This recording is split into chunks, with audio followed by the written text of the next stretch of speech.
المريض بتاعي عنده مشكلة في البلع، نعالجها إزاي بقى؟ وإيه الطرق أساسًا اللي موجودة؟ وهل العلاج هيكون علاج دوائي فقط والّا معاه شوية تمارين؟ هو ده موضوعنا، يالّا بينا.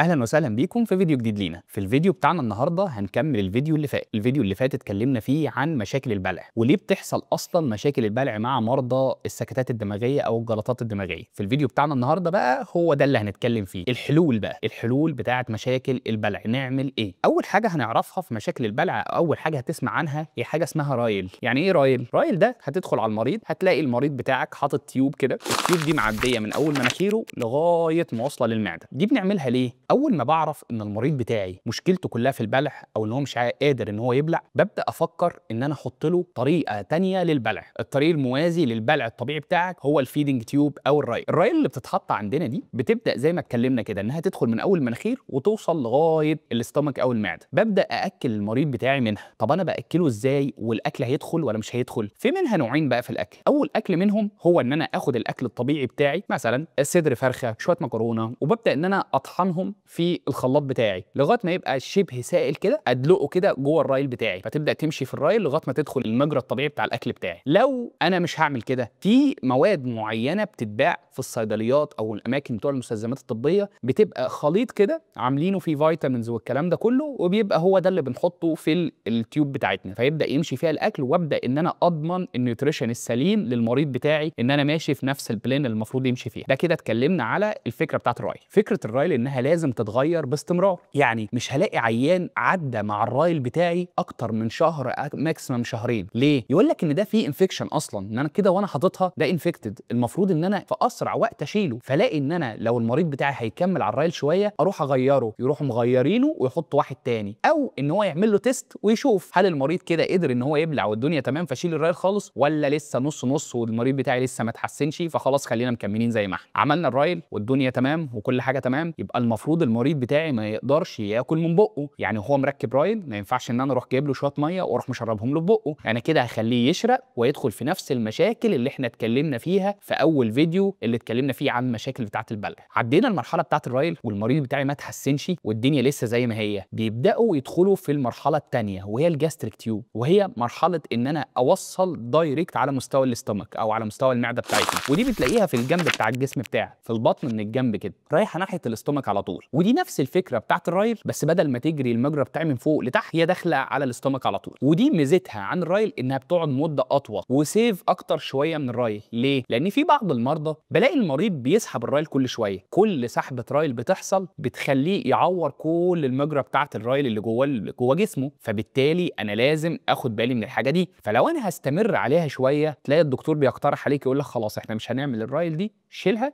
نحط جاستريك تيوب كده من الجنب وخلاص، عشان هو هيقعد فتره طويله على المستوى ده. طيب عملنا ده والدنيا تمام ومشينا معاه بنفس الحاجه، اعرف ازاي بقى ان المريض بتاعي بيتحسن وايه الحاجات اللي ممكن تحسنه؟ عايز اقول لك ان من اكتر الحاجات المشهوره دلوقتي واللي طالع عليها ابحاث كتيره جدا هي العلاج الطبيعي الخاص بمشاكل البلع. اصلا ده من اكتر الحاجات دلوقتي اللي بتتكلم على التحسن في المرضى بتوعي. طيب هو ده بينقسم ازاي او احنا بنعمل ايه؟ بينقسم الاول ان انا اعمل تقييم كامل للحاله، اشوف مشكلته في انهي فيز منهم. لو عايز تفهمها اكتر ارجع للفيديو اللي احنا كنا لسه بنتكلم فيه على المراحل بتاعه بتاعه البلع. اشوف انهي مرحله فيهم ان العيان عنده مشكله في انهي مرحله. كل مرحله فيهم ليها علاج طبيعي معين، بس خليني كده اديلك جنرال اوتلاين كده او شكل مبدئي للعلاج. هو بينقسم معاك لحاجتين. اول حاجه تمارين علاجيه. التمارين العلاجيه دي لازم المريض بتاعي يكون منتبه معايا، والمريض بتاعي ان انا اقول له كلمه يعملها. يعني اقول له طلع لسانك، يبدا ان هو يطلع لسانه، حرك لسانك يمين وشمال، يقدر ان هو يحرك لسانه يمين وشمال.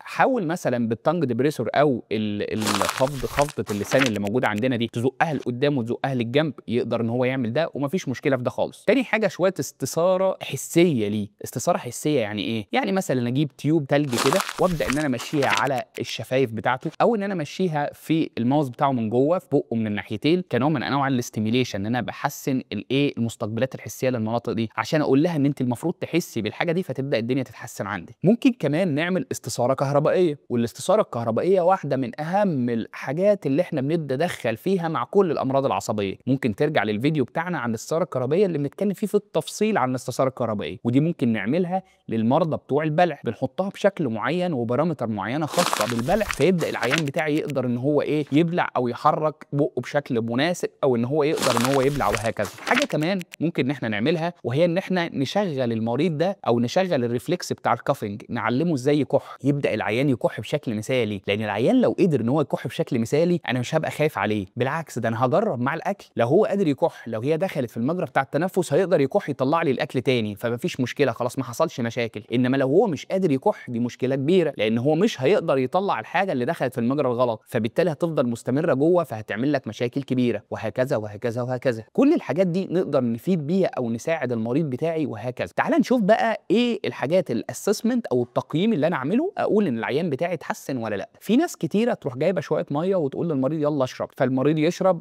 لا شرق يبقى كده لسه، ما شرقش يبقى تمام. عايز اقول لك ان اخر حاجه بنشغلها مع المريض او اخر حاجه بنقيم بيها المريض هي الميه. ليه؟ الميه ملهاش كثافه. يعني تخيل كده ان انا رميت لك مثلا شويه ميه وقلت لك امسكهم، وانا برمي كده انت هتمسك الهواء، الميه هتدلق منك، وهو ده نفس الحاجه اللي بتحصل على مستوى العضلات بتاعتك. العضلات مش عارفه تمسك الميه بتفلت منها. انما لو رميت لها حاجه الكثافه بتاعتها عاليه شويه واللزوجه بتاعتها عاليه شويه، زي مثلا الزبادو، الحاجات اللي ليها كثافه شويه، زبادي والكلام ده، هتلاقي العضلات بدات تمسكها شويه. عشان كده لما اجي اختبر الشرب والاكل بتاعي اختبره بحاجه كثافتها عاليه شويه، يعني اكل انا ضربه في الخلاط جاب شويه زبادو كده كثافتهم حلوه وهكذا، لكن ما اعملش تيست بالميه. في تيست تاني اصلا بيتعمل ان العيان ده بيعمل سونار اصلا، فالدكتور بيعمل له سونار ويخليه يبلع ويشوف البلع بتاعه اخباره ايه، هل اتحسن ولا ما اتحسنش. لو اتحسن هيقول لك احنا هنشيل الرايل وابدا شويه تمارين علاجيه على مستوى الفك بتاعك او على مستوى العضلات بتاعه البلع وهكذا. طب لو ما اتحسنش هيقول لك لا استنى شويه للرايل، خليه زي ما هو وهنكمل زي ما احنا ماشيين، واحنا ماشيين كده صح والدنيا كلها زي الفل. يبقى كده نخرج من الكلام ده بايه؟ نخرج من ان انا ابقى فاهم الاوتلاين بتاع الحاله بتاعتي، ان العيان ده مشكله البلع جايه منين، مشكله